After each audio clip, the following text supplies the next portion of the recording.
Jihan pressed her palm against the cold metal of the observation deck's viewport, watching as the last Zephyrian battlecruiser erupted in brilliant orange flames against the star-dotted void. The massive vessel, once the pride of the galactic empire that had ruled for 3 millennia, twisted and broke apart like a child's toy. Debris scattered in all directions, catching the light of the nearby sun before disappearing into the endless darkness. "Command, this is Lieutenant Jihan Reeves aboard the UES Defiance," she spoke into her comm unit, her voice steady despite the magnitude of what she was witnessing. "The Zephyrian flagship Eternal Dominion has been destroyed.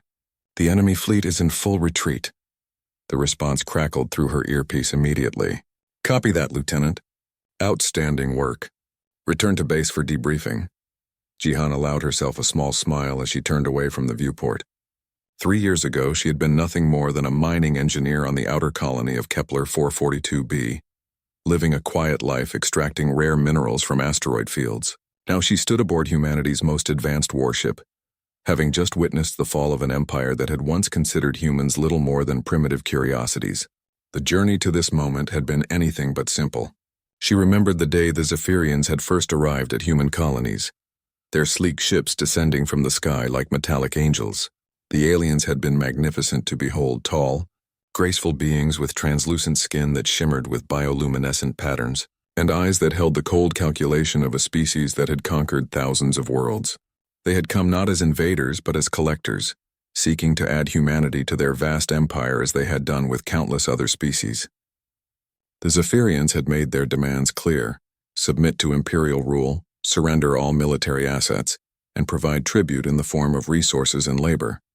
In return, they promised protection under the Empire's wing and a place in their grand galactic civilization. Most species had accepted these terms within days, recognizing the futility of resistance against such overwhelming technological superiority. Humanity had said no. Not just the governments or the military leaders, but ordinary people like Jihan.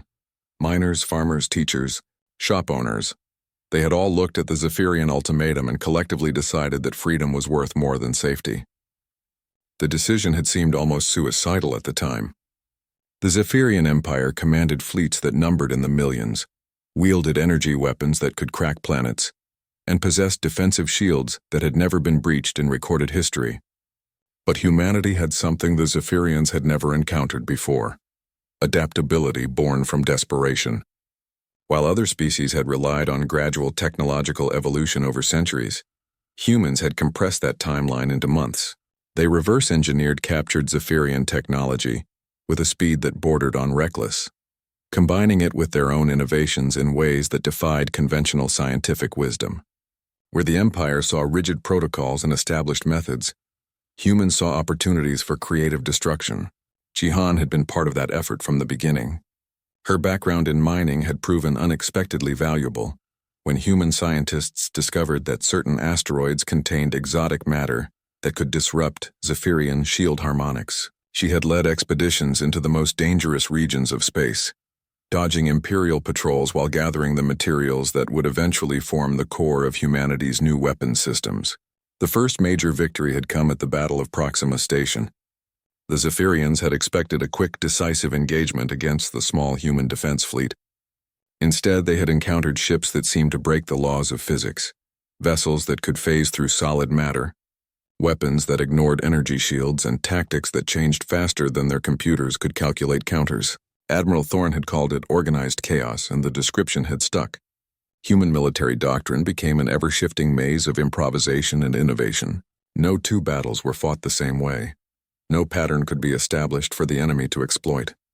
While the Zephyrians relied on their vast databases of strategic knowledge accumulated over millennia, humans discarded their own playbooks after every engagement and wrote new ones. The Empire had responded as empires always did, with overwhelming force. They had assembled the largest fleet in galactic history, pulling ships from every corner of their territory to crush the human rebellion once and for all. The massive armada had advanced on Earth itself, confident that raw numbers would succeed where strategy had failed. They had been wrong. The Battle of Sol had lasted only 6 hours, but in that time humanity had demonstrated why they were unlike any species the galaxy had ever seen. Human ships had swarmed through the Imperial formation like angry wasps, using weapons and tactics that seemed to violate every principle of conventional warfare. They had turned the enemy's size against them, creating cascading failures that spread through the fleet like a virus. When it was over, less than 5% of the Imperial Armada remained functional. Now, as Jihan made her way through the corridors of the UES Defiance toward the debriefing room, she reflected on how completely the situation had reversed. The Zephyrian Empire, which had once spanned 3/4 of the known galaxy, was crumbling from within. Species that had been subjugated for centuries were rising in rebellion, inspired by humanity's example, and equipped with human technology and advisors. The empire that had lasted 3,000 years was collapsing in less than 3. As she entered the briefing room, Admiral Chen looked up from his reports with the expression that mixed satisfaction with exhaustion. "Lieutenant Reeves, congratulations on another successful mission. The intelligence you gathered from that mining station has proven invaluable." "Thank you, sir," Jihan replied, taking her seat. "What's our next objective?" The Admiral activated the holographic display showing a tactical map of the galaxy. Vast swaths of territory that had been marked in Zephyrian blue just months ago now showed the green of liberated worlds and the gold of human-controlled space.